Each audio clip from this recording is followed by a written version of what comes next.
welcome back, my name is LastKnownMeal and today I want to talk about the GWENT community. What started out as a side activity in The Witcher 3 later became a standalone thing with even a twist to the genre that was Thronebreaker. And as it is with every game, it created a community around itself, and when you look at it, there is so much that I didn't know about it because it managed to somehow separate and become its own thing, which is phenomenal, especially coming from someone who doesn't play GWENT that much. Originally, the idea of GWENT is to have more points than your opponent by utilizing different cards with various strengths and abilities that you can use to attack the opponent and lower his score. Also, you can use spy and trap cards to aid your cause. And it might sound easy, but there are so many tactics you can use to beat your opponent. You have factions in the game with different cards and playstyle is different, so you have to carefully see which faction is best for what. Now obviously when GWENT standalone came out and actually got more detailed with amazing artwork, the game also developed to the point where, as someone who played GWENT in The Witcher 3 and a little bit of that standalone, the game changed so much for the better, and it was so well developed and detailed that now there are so many things that I didn't know about and I got my butt kicked. And on that side, I'm glad that the competitive scene in this game is rising, even though video games that are also card games don't generally appeal to a larger audience, but still manage to get a lot of attention in the past 3 years. But obviously people who stay loyal to the genre will play this nevertheless, and just looking from a community standpoint, CD Projekt Red as a company started getting different communities because of their games, which is amazing to observe.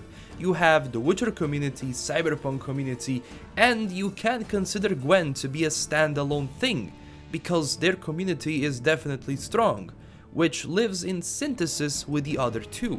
And a lot of the success GWENT has also goes back to the CD Projekt Red GWENT team that managed to update the game and keep it fresh. Expansions are frequent and they offer a lot of content, so it's interesting that CD Projekt Red does invest in this. I mean, it's the first time they made a multiplayer game.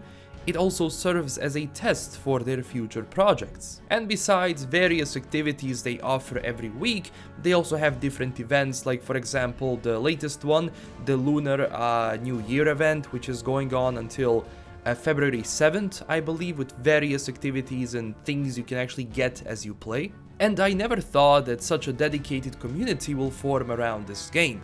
I even asked my good friend and another GWENT YouTuber, DevilDriven, to tell me why he likes GWENT so much. So why do I play GWENT?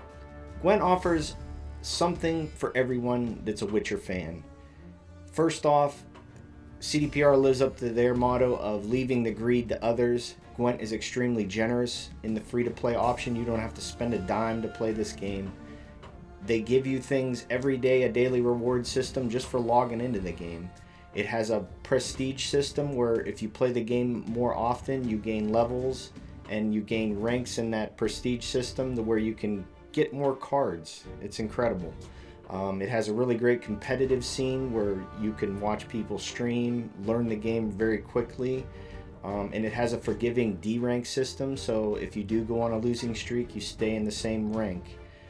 Community interaction. Every Friday, Pavel Berja has a twig, or This Week in GWENT, where it's like a bulletin board where everything that's going on in the community, which is amazing. They also have dev streams that they do where they talk about changes that might be coming or expansions or whatever. And then also too, if you're a fan of the lore, you have, story nodes that you can unlock to unlock, information about Witcher characters. They also introduce new Witcher characters to the game that might be part of Witcher 4. Who knows? But, and once again, the art is absolutely fantastic. So, give it a try. Bye-bye. Now, GWENT development team also changed how the game looked like in the original state, making it more like a battlefield-oriented game in a design sense. When you go into the match, the playground you are on represents the battlefield, with your commander in the back shouting, and combined with insane soundtrack, it's really something different than the original. When you use cards, you almost feel like you're playing chess, like you are on an actual battlefield as a commander. Which card is the best for the one that opponent played, and then you counter and change your tactic, which is really interesting. Now, I'm certain that the future of the Gwent game is bright. There are still a number of fans out there that play this game, and with the recent rise of The Witcher 3 popularity again, you might see people who play that game go to this one as well. So as I said, community living in symbiosis is good. It also helps a lot that Gwent launched on iOS devices, and in the near future it's also coming to Android, which I think is very fitting for something like this, especially considering how much mobile gaming has grown in a sense, and that games of this genre can be very popular on that platform.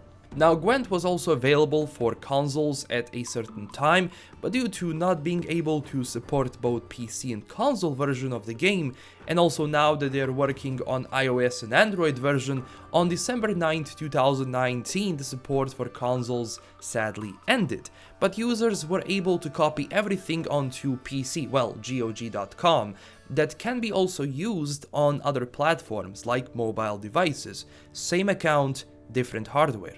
This decision will also keep the game popular, and I can definitely see a lot more people that want to play this game actually download it for their phones if they haven't for PC or before for consoles. So if you are interested in taking a look at this game, I highly do recommend it.